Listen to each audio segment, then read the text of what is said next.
Hello and welcome to our very first video tour of our anime figure collection.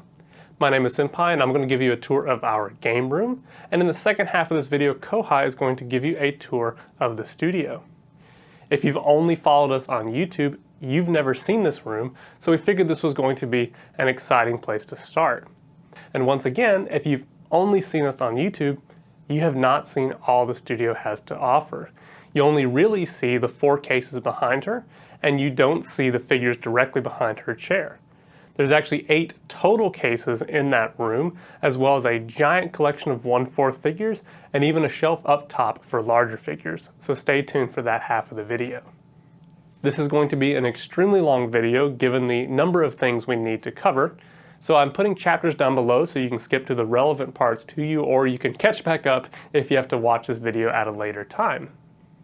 Now before we begin, Kohai and I do have some very important things we want to say to kind of frame our mindset and how we want to present our collection to you all. I've been collecting for over 9 years, and Kohai has been collecting for over 5 years, but it's just this year that we started to join social media groups in regard to figure collecting. And although the figure community has been very good to us so far, there are a few things we dislike about the community, namely what we see on YouTube, and that's the emphasis on money when it comes to these collections. So if you're here just to learn how much this collection costs, we're not going to tell you. There are 3 kind of main reasons we feel that just focusing on the money is kind of detrimental to the hobby as a whole, so we'd like to do our best to refrain from that. For starters, people aren't speculative investors when it comes to anime figures, and the price is completely relative to the collection, so it doesn't really matter in the grand scheme of things. Secondly, if you're someone who's wanting to get into anime figures and anime figure collecting, we find that price tag can be very discouraging to new collectors. And then lastly, if you're already collecting, it can be very detrimental to your mindset and how you look at your own collection when you attempt to compare yours to other people on social media. So let's break those down.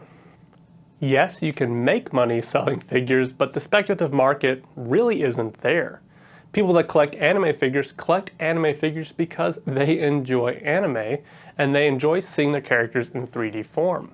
When they purchase these figures, the intrinsic value they get from that item is greater than the cost. That's why we collect in the first place. That item brings you joy and it brings you happiness. Your collection is a compilation of things that make you happy. With that, price is completely relative to the collection, so it doesn't really matter. If you have the best prize figure collection in the entire country, it's easily possible that a scale figure collection is worth more money. But does that somehow take away from the fact that you have the best prize figure collection in the country? No, it doesn't whatsoever. Secondly, it can be detrimental to those who are just now collecting or wanting to collect anime figures. The last thing I want to happen is this. I don't want someone to look at our collection or collection like ours and think to themselves, man, I really want that in my life and I hope to obtain that in the future. But then they hear the price tag associated with it and then they back off thinking, well, there's no way I could ever afford that, so why should I begin collecting in the first place? As a community, we just lost a friend. We just lost the opportunity to gain someone who's going to have a similar passion to us, and then they're deprived of that joy of collecting something in the first place. People don't necessarily focus on the fact that it might have taken them 14 years to collect and amass that collection, and when you break it down, the price becomes a lot more meaningless and insignificant in the grand scheme of things. And lastly, if you're already collecting anime figures, maybe you've been collecting for 2 to 3 years, and you go online and you see someone who's showing off their $30,000 figure collection, it's absolutely heartbreaking if you then turn to your figure collection and are disappointed in what you've amassed. That's not why you collected in the first place. You collected these things because it brought you joy, and focusing on the price tag of that can be detrimental to the mindset and how you look at your own and even how you perceive moving forward in the future. We need to remind ourselves that social media is a bunch of people trying to put their best foot forward. We have a lot of people, again, flaunting the value of things. Here's my $30,000 anime figure collection, or here's my $3,000 Ami figure unboxing. But there are things that we don't see and things that we forget. Let's use that $30,000 figure collection as an example. Although they may be flaunting that price tag to you, they may not be telling you the journey it took to get to that. Maybe it took them 5 years to amass that collection. Now that's 60 months, that's $500 a month, and that's still a lot of money, and $500 a month is a lot of disposable income to many of us. But let's put some perspective on that. Many of you may actually have something in your life that could be that anime figure collection. If you're American, you probably have to have a car to get around, and many Americans have a loan on a vehicle, let's say it's $25,000, $28,000, that costs them $500 a month. Well, that's your anime figure collection. So maybe you're a person in that position, but once you pay your car off, you'll be able to amass that collection that you want. We got to keep in mind that there's a journey, there's a story behind how they got to certain places. When you're looking at our collection today, please keep in mind that it took us 14 years cumulatively to collect what you see. That's almost half of my life, and that's over half of Kohai's life. And that's just crazy. And when you look at it in that perspective, money becomes less significant because it's broken down over a long span of time. If you keep collecting for 5 years, you're going to be blown away with how large your collection has grown or the quality of your collection has grown, and you're going to be very proud of where you've made it. The main reason we bring this up is this.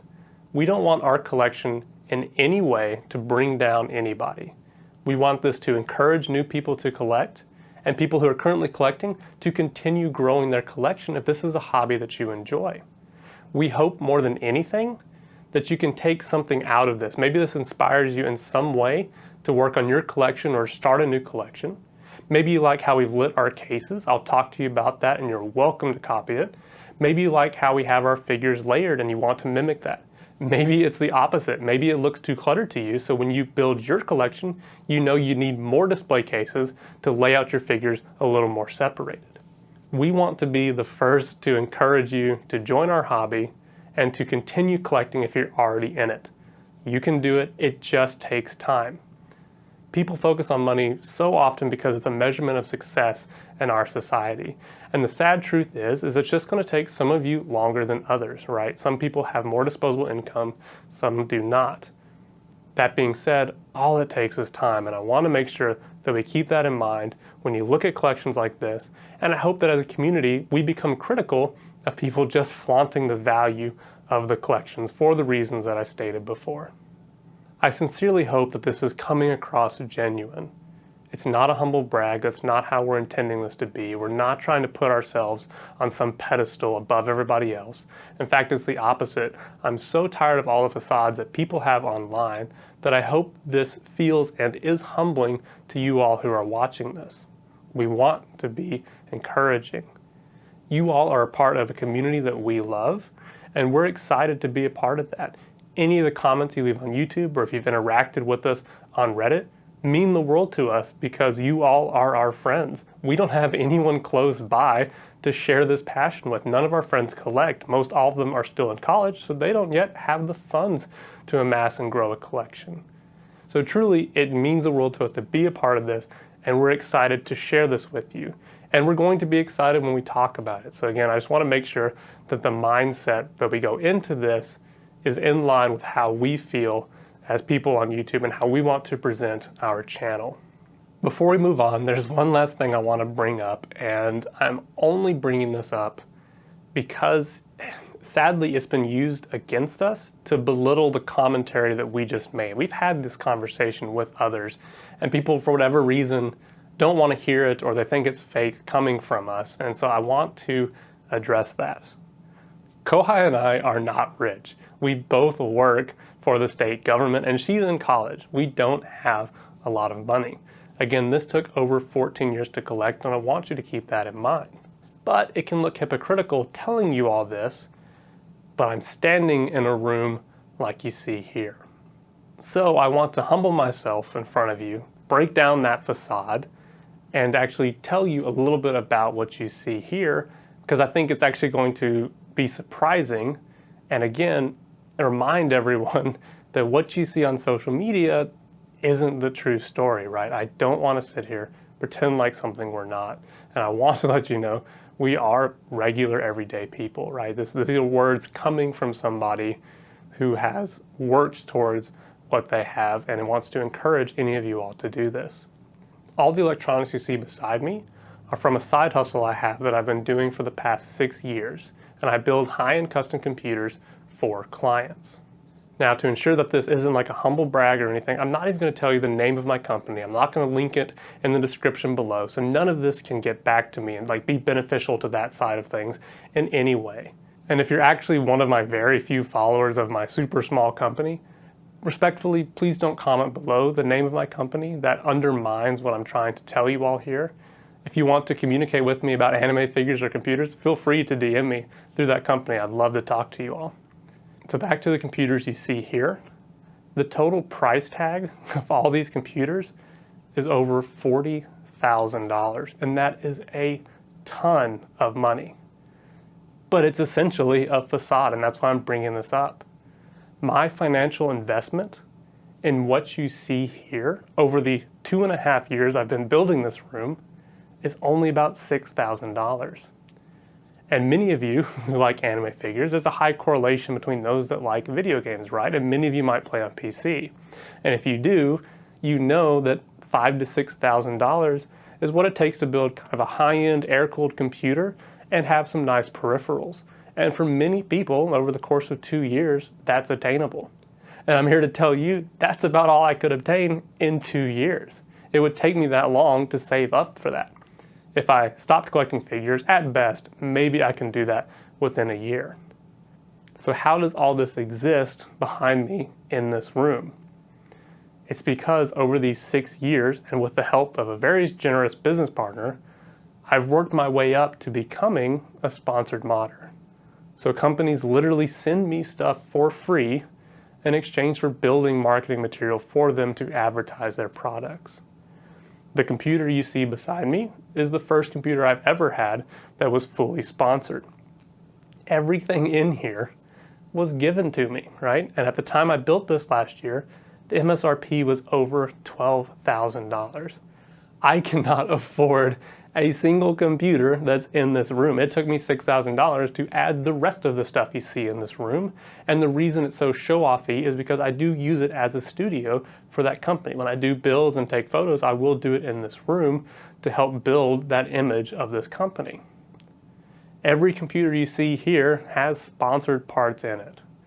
And that's kind of the message I want to bring to you. And I hope that just breaks down that facade. And not everything you see on social media is how it's necessarily perceived, right? Don't fall into the trap of always comparing yourselves or judging people prematurely, right? Again, sadly, people have used this as an argument against what we've been trying to tell you and belittle us. It's easy for a beautiful person to say that looks don't matter. It's easy for a rich person to say that money doesn't matter. And that's how some people perceive things when we try to encourage them to do the same. Oh, it's easy for you because you have a lot of money. No, we do not. There's a story to everything here, and don't forget that whenever you look at social media and you view things. Last computer analogy here, these machines are meant to be Halo level products. They're meant to be the top of the line, inspirational things that encourage people to build as well as use the products that are in them. And just like that, again, I want to get back to the whole point of all this is that I hope that viewing this in our collection is inspiring and is genuinely encouraging for you to proceed. We love this hobby. We too are going to continue collecting because it's what we do. And then we too want to keep growing this YouTube channel and sharing that with you all. So without further ado, thank you for coming to my TED Talk if you actually stuck around for all that. Let's show you this collection.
officially, welcome to the collection here in our game room. What you see behind me is exclusively my collection, and the thought process behind that is pretty simple. Even though Kohai and I use this space together, ultimately speaking, this is in my studio for my side company, so my collection resides here. I have a few other figures in the studio, but since it's Kohai's collection, her figures reside in the studio itself. So what exactly are we looking at in terms of numbers? I've got one 2.5 scale figure up top. I have 4 1/4 scale bunny figures if we count the one at my desk. I have 171 scale figures, 6 of which are prize figures. I've got 12 pop-up style / S style figures. We've got 40 Nindroids, 34 Nindroid Petites, and 14 miscellaneous non-scale figures for a total of 276 figures. We've been requested by a Reddit friend named Insufficient Yogurt to discuss how we've organized these setups and what our thought process behind that is. Now I have to admit, the thought process behind my collection back here is nowhere near as interesting as the thought process behind the studio, which you'll hear about in the second half of this video. I am American, so my collection is organized from left to right, and essentially it starts from what I first collected, and as my collection grew, it just expands this way. And this collection behind me is still more or less a reflection of that timeline. Starting at the end over here, we see an Asuka collection. She was the very first character that I ever purchased. Before my state job that I had, I was fortunate enough to help produce a dance group in Japan, which had me flying back and forth frequently. So when I was in Akihabara, I was doing my very best to avoid buying figures because I knew I'd be addicted to them. And finally, on the last day, they were having a flea market where I ended up buying a Sega prize figure of Asuka, and later that day, bought 2 more figures. When I came back for the second trip to Japan, I went completely all out and came back with 2 enormous boxes of Asuka figures, and that's what grew my passion for collecting these figures. As you might guess, moving down the chain, Miku became the next character that I collected. I was also drawn to her style, and of course, she was everywhere in Japan, just like Evangelion was. As we progressed downward, as I expanded my collection, I just started adding to it, and like I said, this is more or less a timeline. After Asuka and Miku, I really got into a Remo, so we've got a Kuroneko and a Kirino collection down here. But as I grew into collecting Data Live, and especially Kurumi, given the number of figures she has, I've moved her up top. I do foresee her taking up the majority of this case, if not all of it, so I'll have 3 cases that more or less have all the same figure. The exception is at the bottom of the Asuka case, I do have a different collection. As we progress downward, we do get a little more eclectic, but the next series I really collected was Haganai. Kobato and Senna are definitely my OG waifus, and they sent me down the rabbit hole of also being the first 2 Dakimakuras I ever owned, so I've got a collection devoted to them up here. After Haganai, I started collecting Bakemonogatari, Shinobu being my favorite character, and so I ended up buying some figures given the number quantity that they have that I really liked. You'll see sporadically other characters kind of up top. I do more or less put my favorite figures and collections towards the top because that's what you see at eye level when you walk into this space. So you'll see Chiyo from Ane Narumono right here because she's definitely my number 1 waifu at the moment. And you'll even see a collection of her dojins and artboards up top. Over here, my favorite rom-com is Love, Chinibyo, and Other Delusions. So we've got that collection here. That same artist does Hentai Prince and the Stony Cat. So we've got Tsukiko, and then we have, of course, the Queen from Food Wars. Towards the bottom, we definitely get more eclectic as I was kind of just buying figures that I liked, and I kind of grouped them all together. But at the very bottom, we got like High School of the Dead and Queen's Blade, a very trashy show. We've got Madoka down here, and I have a few other Madoka figures out in the house that I will show you before we move on to the studio. I got into Love Live next, and of course there's a million figures of Love Live, so I wanted to only collect those that I felt best represented the series, so I collected the Ultra ones. Below that we have a Tony collection of his Butterfly Girls, Tony of course being a very prevalent, popular artist in Japan, and you'll see a lot of his different figures. Below that we have some spillover from Haganai that I didn't put up here in this collection, as well as some Love Hina, which is my favorite harem and one of the first manga I ever owned, and that's why I have a collection of Love Hina up there in the corner. As we progress downward this way, we start getting into my 18 plus collection.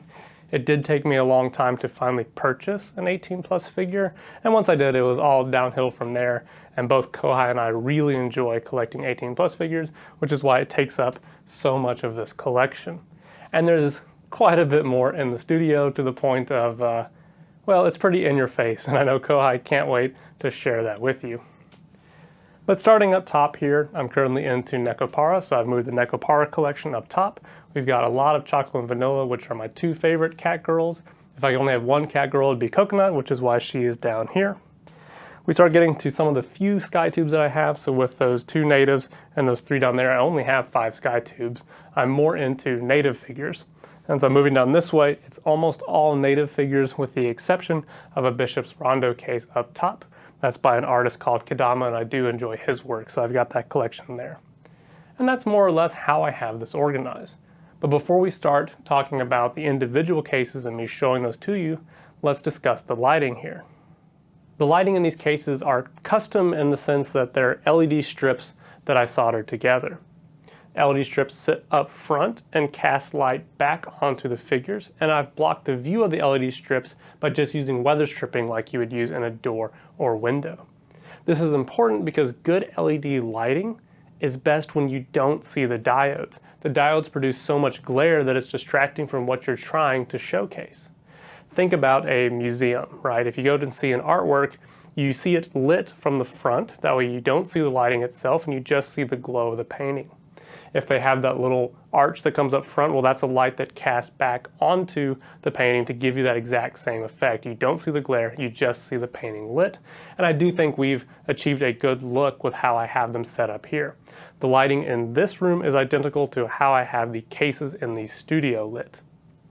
Each case is on their own male and female connectors, so I can disconnect these in the event we had to move them. There's a long cable snake that runs underneath all these to a power supply in the corner, and this is on a dimmer. I did that so I can just cut back the harshness just a little bit, and it's important for when we film videos like this that I can dial in the lighting right for the camera. That's especially important in the studio. So now that you know about the lighting, let's go ahead and move on to talking about the individual boxes themselves. There are so many to go over that I'm going to try and rush through them as quickly as I can, stopping to tell you some of the important things that I like about each case. If you need to look and linger a little longer, just feel free to pause the video. Starting up here, whenever we first became a part of this community, I learned the term Grail figure, as in your holy Grail figure that you've been sought after and are looking for. This Max Factory is my first real example of a Grail figure. Now, I had an opportunity to buy this in America for like $140, and I said no. I assumed, well, I'll be going to Japan, I'll be able to get it cheaper there. And by the time I got to Japan, boy, was I wrong. This figure had skyrocketed to be as high as $250, but used prices were around the $200 to $220 range. So I finally broke down, and the cheapest used one I could find was about 20,000 yen, so I went ahead and purchased it. Quite literally, the next day, I stumbled upon the one that you see in the box.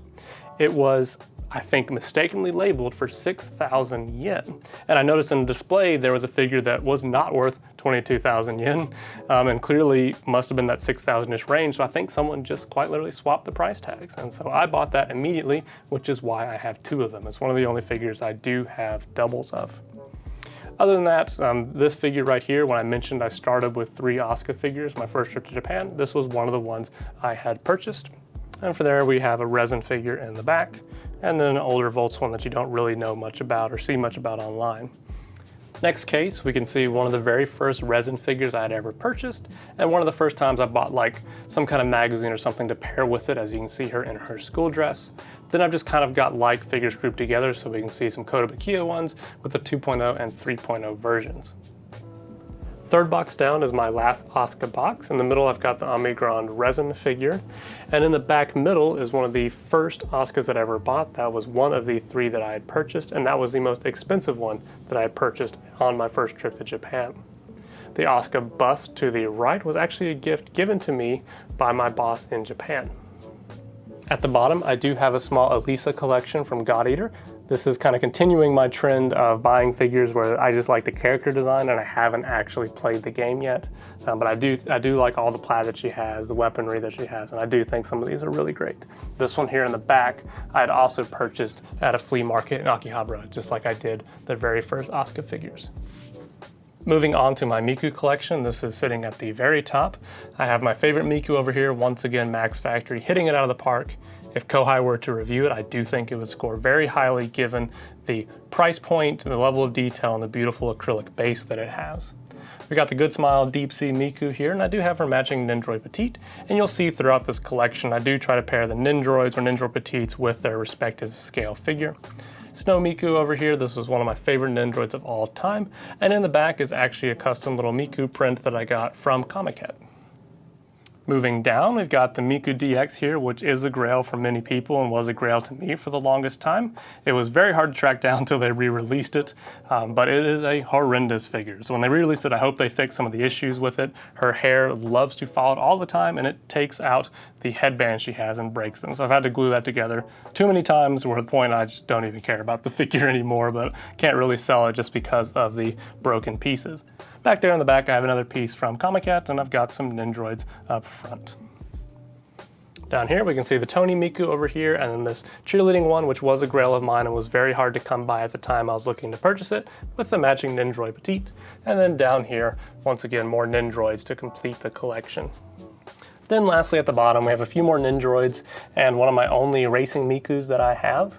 I'm trying to avoid collecting more of her. I'm thankful that Kohai is starting to collect more, so that way I can kind of live vicariously through her. But because I'm more or less out of space for Miku, my drive to collect her has really slowed down. If I were to get more pieces, I probably would fill them out down here, since that's where I have space. And now we're getting into Data Live, which is a complete trash anime. It's not any good, but the characters are fantastic. So I fell in love with Kurumi, and apparently a bunch of other people did now that there are so many figures of her. I'm actually getting to the point where I'm slightly tired of collecting her because many of them just look similar. So I try to collect things now that are a little different. You can see all of the orange dress Kurumis that I collected to begin with. Moving down, we continue the Kurumi collection and we move away from the orange dress to more of a lingerie themed collection. And we have a kimono version in the bottom left, and in the top we have a Corful, but that's the limited edition purple color. And at the very bottom we actually have one of my Grail Nindroid Petite figures from Blaze Blue. As mentioned in the beginning, I definitely got into Aremo, so I went through a Kuroneko and Kirino phase. Kuroneko is definitely bae, so I've got a collection of her. And even though many may disagree with this choice, I do like Kirino a lot as well, so of course I have a collection of her. Many of these figures are paired with Kuroneko. So you can see the swimsuit of Kirino, there is a pair of Kuroneko. We've got the maid outfit ones, those are in a pair. Even these like Sega Prize ones where they're in these magical girl cosplays. And of course the Nindroids as well being a pair.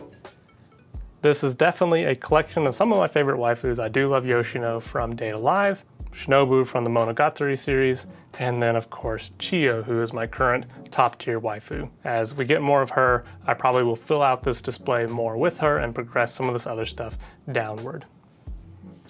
Moving downward, we have more from the Monogatari series. I did try to keep this collection small since there are so many figures, so I just tried to collect some of the few that really stood out to me and some that I like a lot. Progressing downward, we get into one of my really eclectic cases. We've got Megumin, of course, in the middle, Excel World in the back, Utaha from Saikano, Nisekoi, and Kantai collection.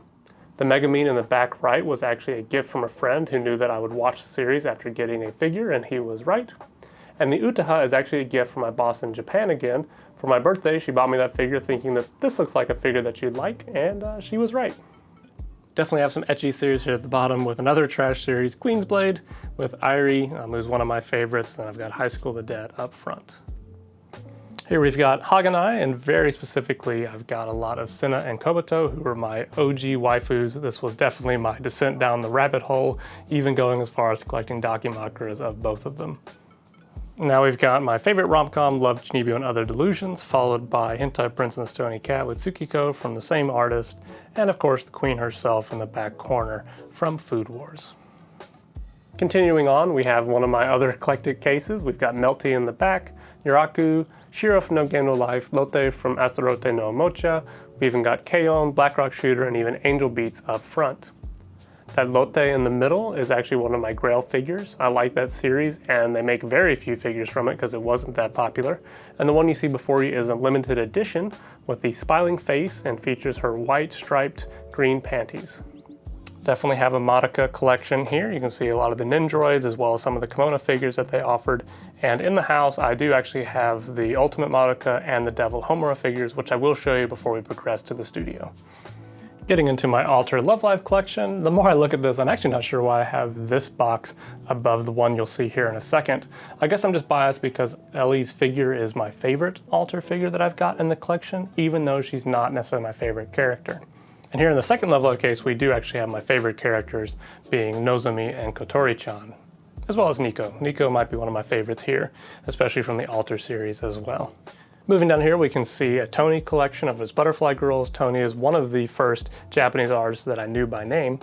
You can see that this is one of the few areas I actually have kind of a diorama displayed. I did take this from seeing a diorama in Japan where they had a couple of flowers to accent some of the Butterfly Girls. I guess this was at one of their like kind of release promo kind of displays that they had. And so I took that and I wanted to bring that back and add that to my collection.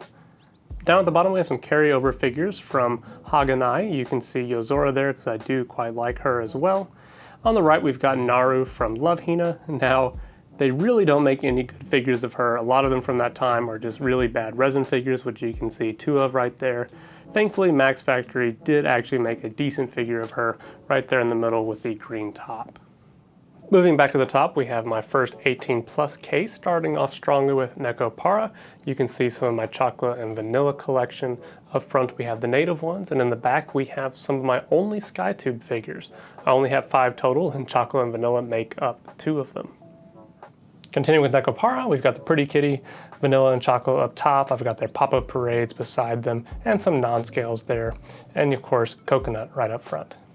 These are my only other 2 Skytubes besides chocolate and vanilla there in the back. I tend to just not gravitate towards a lot of Skytubes designs. And then up front, we've got a few other miscellaneous brands for 18 plus figures. Down at the bottom, we get a little more eclectic again with the Bamboo Princess from Genesis that has a voice box in it that sounds horrendous. We've got Gumiko, which is the mascot of Good Smile Company, and Umaru-chan down there in the corner with one of Ami Ami's mascots in the bottom left. Over here we have the start of my native collection, so one of my favorite areas in all of my collection here.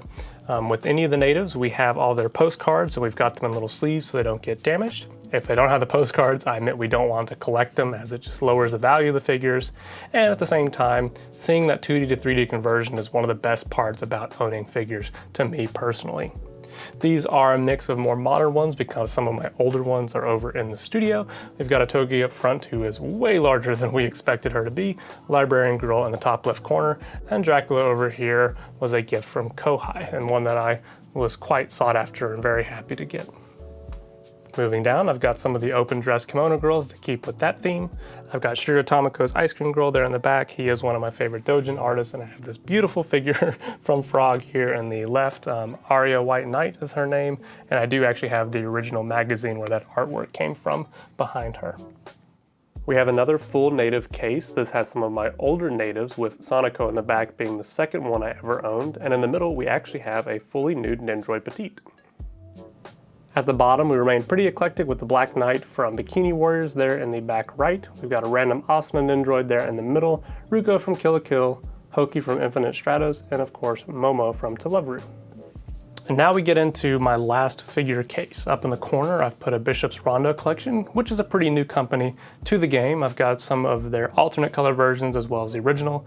Kedama is one of my favorite doujin artists with the little succubus girls that you see up front. I even have a native succubus girl in the top left corner. We have another section of natives down below that, and these are definitely some of the older ones. This one right here was actually the very first native I ever bought and my very first 18 plus figure. One of my favorite natives, even though she's not very valuable, is the scientist girl right here. I do think she is quite adorable. Down here, we actually have one of my favorite native boxes. I'm surprised I have it this low. Tony makes his appearance again with the kimono girl, and even below that is that miniature scale figure is one of the few small scales natives ever done. It does come with a bed and such, but it was too strange, so I just kind of kept it right there without the bed. We've got the Alice in Wonderland themed fairy girl down there who is quite lovely, and we've got the more modern succubus girl. And lastly, we round out with my last case, which is Sora from Yosuga no Sora, which is one of my favorite ecchi series. Here we'll take a closer look at some of the things above the cases. You can see I've got the 1 2.5 scale Oscar on the left, and because this sits above the Oscar collection down below, you'll see a little bit more Evangelion stuff. Towards the right we have some Kurumi prize figures over here from Corfu. You'll see a Hatsune Miku Nindroid that I've got in the back that I've still got sealed up. And these more or less, again, correspond with the cases below, so the Miku case is right here, and then the Kurumi case is over here to the side. Moving a little further down, we have some very delightful figures from SpongeBob with Mermaid Man and Barnacle Boy, and of course, Handsome Squidward, who is one of the best figures in this collection. You can see some of the Azure Lane Blu-rays and the start of my Ane Narumono collection, so I've got some of the manga right there. Moving further down, you can see the rest of the Ane Narumono collection with some dojins and some artboards that I've got. You can see the Tolovru pop-up parades, and you can start to see some video games that I have from Remo and the Bakemonogatari series. Progressing downward, we've got more SpongeBob figures, of course, and we continue the Nekopara theme. And moving down to the very end, we have Gamera, who's clearly one of the best waifus in my collection. I've got some 1/4 natives, and my Love Hina collection. Love Hina is one of my favorite harems, and it's one of the first manga I ever collected, so I have an area devoted to that. And in the middle right there, you'll see a very important Miku figure to me. This was the first time that a friend ever bought a figure for me to add to my collection. It was incredibly thoughtful, and so I've always kept this figure in my collection, and as you can see, it has a very special place up top. And of course, I forgot to film some of the segues, so here goes. Now that you've seen the game room, before we move on to the studio, I think I've got one more area in the house that you would like to see. Out in the living room, I do have 2 more areas for figures above the mantle, as well as a display area attached to our home entertainment system. Above the fireplace, I do have the Vertex Asuka in her plug suit. This was actually a gift I got for myself when I spent a birthday in Japan. I do enjoy Madoka, so I do have the Ultimate Madoka as well as the Devil Homura. And I admit, I forgot about this Nindroid, but I also have Red from Pokemon. And fun fact, this is the only male figure that I own. And with that, let's have Kohai give us a tour of the studio.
to our studio. Now, if you've only been following us on YouTube, you would typically only see 4 cases behind me, and you really couldn't even see what's directly behind my chair.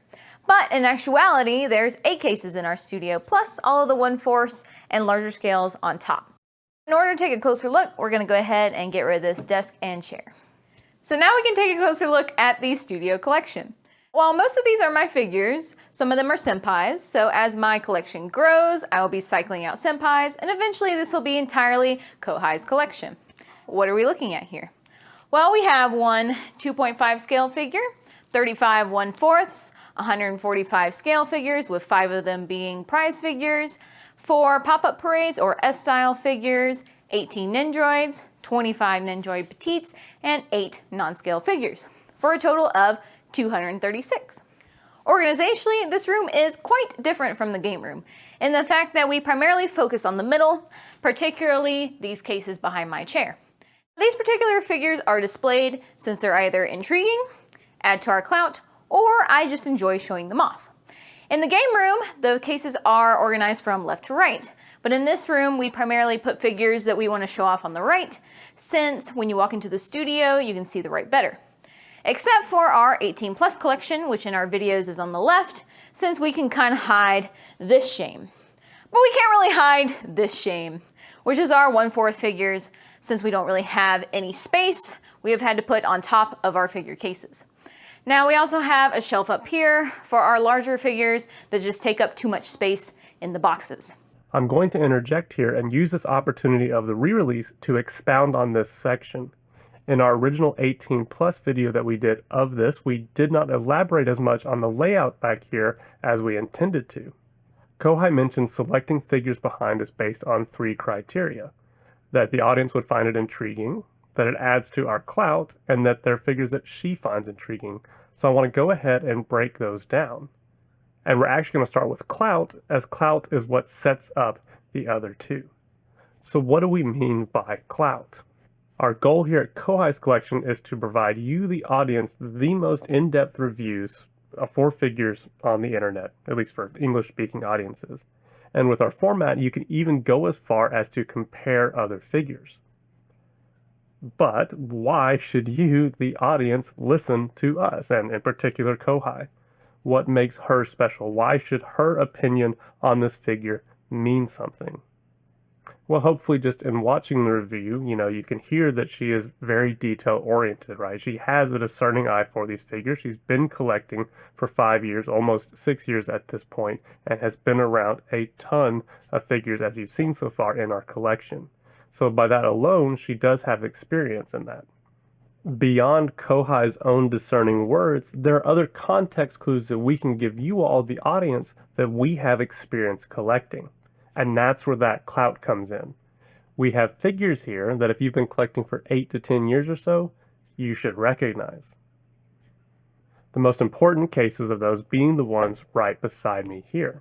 The one that garners the most interest from older discerning collectors are going to be this Yoko case right here. And in there is an alter Yoko that came out in 2009, and arguably she is the most sought after Yoko figure. So when older audiences, those that also have a lot of experience collecting, see something like that, they know that we have been collecting for quite some time.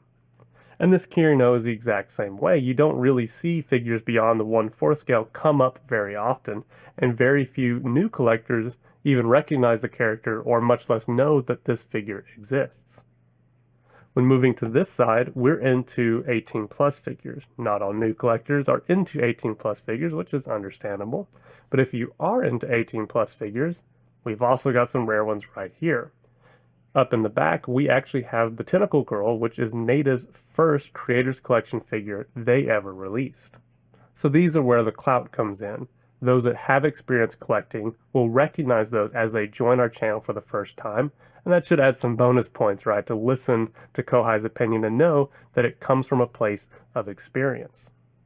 Then, out of clout, we have other areas for figures, and those were chosen because they're interesting to current audiences, and they're also interesting to Kohai herself. The modern audience one is pretty straightforward. We like lewd figures, so we put more lewd figures here to let people know that we will also be reviewing lewd figures. And on the left side, we have some popular things that are current, such as Azur Lane. But the most important figures to Kohai are actually the figures you see directly above her. And these are her lewd male figures. Kohai's dream is to see the figure market include more lewd male figures. Figure collecting is predominantly male, so the products are predominantly geared towards those men. So that's why you see a ton of female figures and a very small amount of male figures. And just in looking at our collection today, you can easily see that disparity. So Kohai is really passionate about the female market growing and expanding.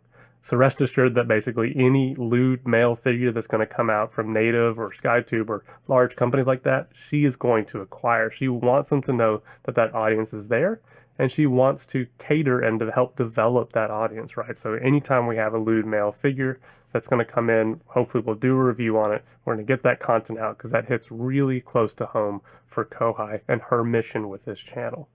So there you have it. There's a little more insight into how we have this laid out and how we've chosen it.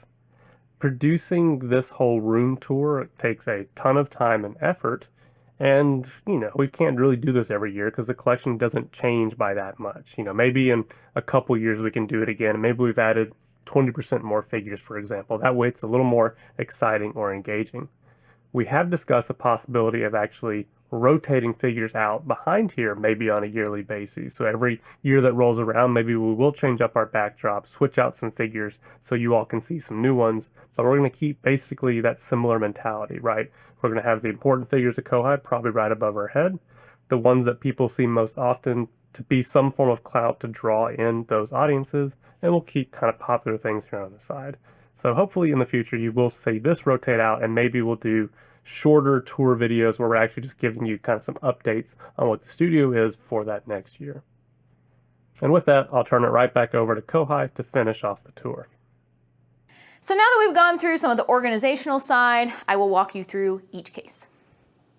Starting in the top right, we have our girls frontline. Most of these figures, I just thought that they were really pretty. However, the OTS 14 is actually based on an artwork by my favorite artist, Ask, and the base is particularly interesting because it is actually a music box. Moving down, we start our Azur Lane collection. Now, all of these figures are based off of the girls' original outfits. We have the two friendships here, one by Mimeoi and one by Alter. Then we have the St. Louis Alter in the back and Fubuki in the front. Here we have a couple of Azur Lane figures plus kind of a random rim figure. The series in the back, some people have actually gotten the little birds to hold up the flaps in front so you can see her nipples, but I decided not to do that. The Enterprise here, you can take off of her dress, and she actually kind of has this wedding lingerie version, but I decided not to display her like that either.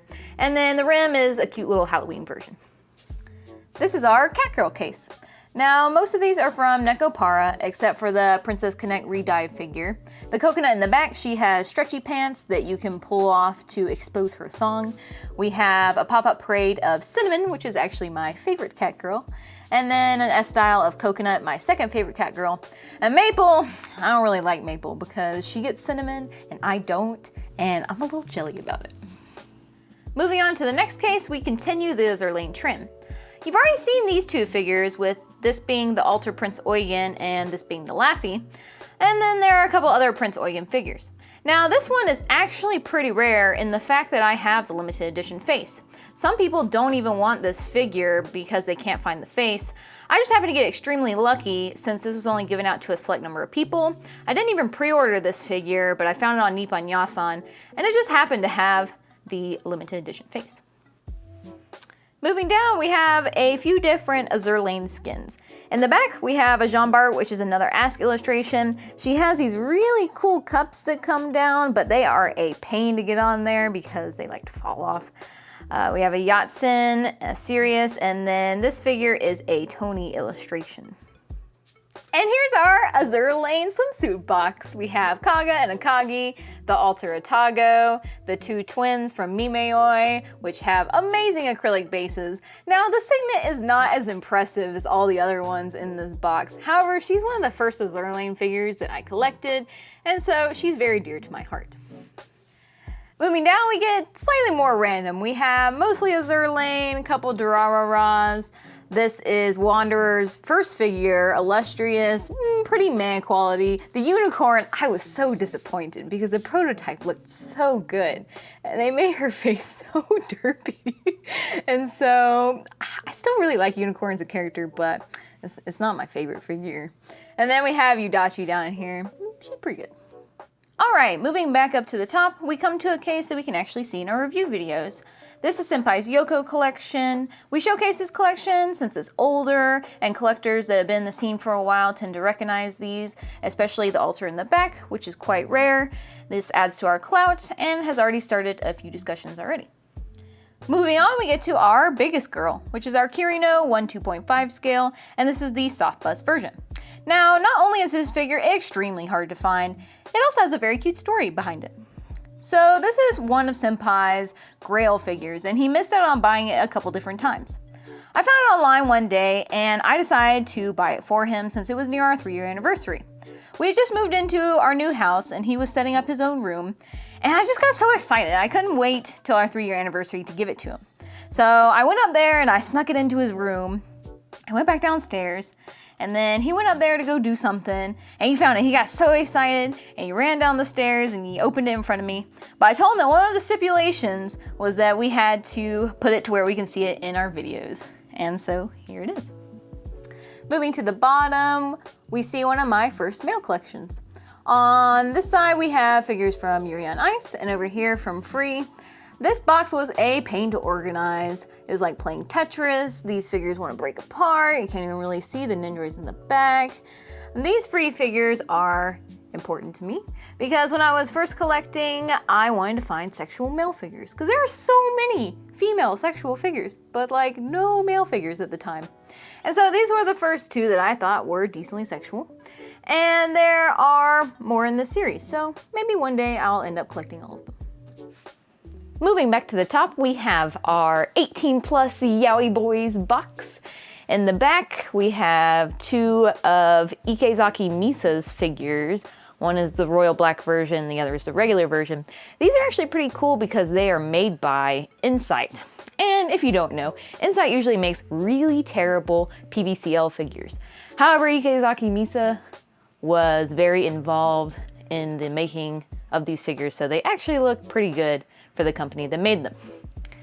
Then here we have a lot of 10 count figures, a figure from Yarinchin Bitch Club, and of course, you can't forget Krim with his little banana. Moving down, we have the Altalir case. So most of this is Altalir Ryza. However, there are a few Altalir Sophie figures and one Altalir Coco figure. I started collecting this series just because I liked the design of their characters, and who doesn't like some thick thighs? Next we have mostly a Maithos case, however there is kind of one random Artie Ferretta figure. I really like Maithos' figures since they're so cheap, but they actually look really good. I really wish I would have collected more of them, especially in the alternate fairy tale series, because now they're really hard to find. At the bottom, we have a Psychonaut case. Now, I really don't care for this series. However, I do really like the artist's character design, so I did end up collecting some of the figures from this series. Moving on to the next case, this is one of the only stylized boxes that I have. Aoba is one of the first characters I ever started collecting, and this is actually the first native figure I ever collected. His hair sculpt and his face are not that great, but that detailed dick though. Moving on to the next box, we have a somewhat miscellaneous assortment of figures with a Kaworu and a Gara. Mostly we have Gojo figures, which is my favorite character from Jujutsu Kaisen because I think he is badass. Moving down, we have a mostly Danganronpa case. The two figures in the back got extremely expensive for some reason. I don't really know why because I don't think that they're that great of figures. But once they got re-released, then they became a lot less expensive. But I overall just really like the series. And then you also have kind of a random Shui figure, which is from the most heartbreaking scene in the movie, and it makes me so sad, but it looks so good. At the bottom, we have, again, kind of a miscellaneous case with most of the figures being from Magi. They're not super great, but they were given to me for free, so Hey, free figures. The other figures are from Terraform Mars, and they are actually the very first figure I ever bought and the very first Nindroid I ever bought. The Nindroid's kind of cool because he is posable, and they didn't really do a lot of Nindroids like that. In the next case, we have a mostly native case. The octopus girl in the back is actually the first creators collection to be produced by Native. Then we have a couple bondage girls, a cheer girl, and then one of the girls from Sabbath of the Witch that I was really excited to get, but unfortunately she turned out pretty terrible. Moving down, we have a now completely native case. We have the bathroom girl, Fairy Queen Elaine, which her wings did not turn out as well as I hoped they would. Eldith, and then this kind of red suit leather girl. I actually really like her. She's one of my favorites, and she's not even mine. The next box is almost completely native. In the back left corner, we have the crop girl.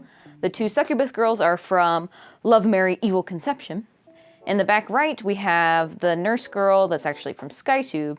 And then in the front right, we have the elf girl, which was a complete bait and switch from Native because they advertised you being able to take off her top, but you can't actually without ruining the figure. In the bottom box, we have two native girls on the back. On the left, we have an Oni girl, which has become one of my favorites since she has these really cool tattoos and her hair is a really nice shade. On the right, we have a bar girl from Native. In the front, we have Evanth from Pride of Eden. Moving back up to the top, we have a completely native case. In the back left, we have the gift box girl, which was one of my favorites when I first started collecting. In the back right, the librarian girl. In the front left, a little Red Riding Hood themed girl, which I was very disappointed because you really can't like put the wolf in between her legs like in the photos, but it's still kind of cool. And in the front right, we have the Shir Tomoko Parfait girl, but I will not be looting mine, unlike Senpai. Moving down, this is kind of a miscellaneous box. In the back left corner, we have the very first girl I bought from Native, as well as the very first girl we tried to do a video on. However, it was at our old house, so when we moved to our new one, we just decided to scrap it and start over. It was interesting because her story says that she has a secret, and we couldn't figure out what it was, but it turns out it's because she has a birthmark on her right breast. So that was kind of interesting. In the back right corner, we have Mauve, the chocolate girl. In the front left is an original character, Butterfly Girl. And of course, in the front right, you got a classic Sonico. In the next box, in the top, we have two figures of the character Duranjo. The 1/4 is actually a realistic interpretation of the cartoon character, and she's really rare to find right now. In the bottom, on the left, we have a Sonico Noodle Stopper figure, and on the right, Santa Girls from Native. Fun fact, Senpai really only wanted the red one, which is the original one. However, he ended up buying the figure in Japan before he could read Japanese and accidentally got the blonde-haired girl with the black outfit. So therefore, he had to buy the other one, and now there's two. On the bottom, we have some of my Fate boys. I really like Gilgamesh, the character. However, the figure in the bottom left, he turned out so derpy, and literally no one wants him anymore. But the figure on the right is made by Myethos, and he is extremely cool. In the last case, on the top box, we have some figures from a couple of my favorite artists. Most of these figures are from SkyTube, however, the bottom left is a figure from Pink Charm. In the top left, we have the cat girl Chiruru that's illustrated by Blade. In the back right, we have the Sake girl. Not really sure who her artist is, but I do really like her artwork. In the front right, we have a SkyTube girl that I would never buy again. She is extremely derpy. I really liked the mandarin oranges and her cat hoodie, so that's why she's in the collection. Then on the left, we have a couple figures illustrated by Raruto, who I think's artwork is extremely adorable. I find them very cute. Moving down, I have a miscellaneous Love Live collection. You'll see I have a lot of the matching Nindroids and Nindroid Petites. However, for some reason, I'm missing the Hanayo Nindroid, and maybe one day I'll finish the collection. In the next box, we have another miscellaneous Love Live collection, but in this one, I actually have all of the girls. Then I have kind of a random Katori White Day figure. Katori is my favorite Love Life girl, and maybe one day I will collect the other two that go along with her. In the final box, we have an extremely random assortment of figures. In the back left corner, we have a Snow Miku. In the back right, a Vocaloid character. In the front left, Cheryl Gnome from Across Frontier. And in the front right, Inverse Yoshino from Data Live. Since we're finished with the inside of the cases, we're going to move to on top of them, which is basically Senpai's big anime titty collection, since 25 of these 1/4 are his and only 10 of them are mine. Now, the 1/4 collection is so large that we'll have to break it down to you in sections. We're going to start on the right, and it's going to get progressively more lewd as we go to the left. Furthest to the right, all of these 6 are actually mine. We have 2 Danganronpa figures, with Chiaki being my very first 1/4 bunny. Girls Frontline, 2 Azur figures that still have acrylic bases even though they're 1/4, which is amazing. No Game No Life, and then we start Senpai's collection with No Game No Life. 2 Asuna figures, with this one being completely out of place since it is fully covered and not looted at all. And then Kaguya-sama. Moving down, we have DF Kelly, Senpai's first 1/4, which is Senna from Haganai, Food Wars, an original character that I own that Senpai is very jelly of, since he likes his big titty blonde girls. To Love Ru, Hoki Shinonono, and Chio from Ane Naru Mononono. And then we start our native collection. Right here we have a maid girl, Carolina Yuri, which is actually extremely rare right now since they dropped pre-orders for her counterpart, and so everyone is looking for her. I also just think she's really cool, and I like her bunny suit. Then down here we have our only 1/4 dick boy, and he is representing, although his dick is very sad and you can't put the thong in his finger, but you know, he's trying. Up here we have our Psychono girls and Lily that is in bondage. And now everything is lewd. We have a matching pair here, Yuki and Rio, the reverse bunny suit girl, and all of the Nekoparas, Azuki, Coconut, 2 Vanillas, and 2 Chocolates. Finally, we have our shelf up top, which is dedicated to figures that basically take up a whole box by themselves. And in a collection such as ours, it is extremely important that we maximize the amount of space that we have. So you can see most of these are E-Stream, however not all of them.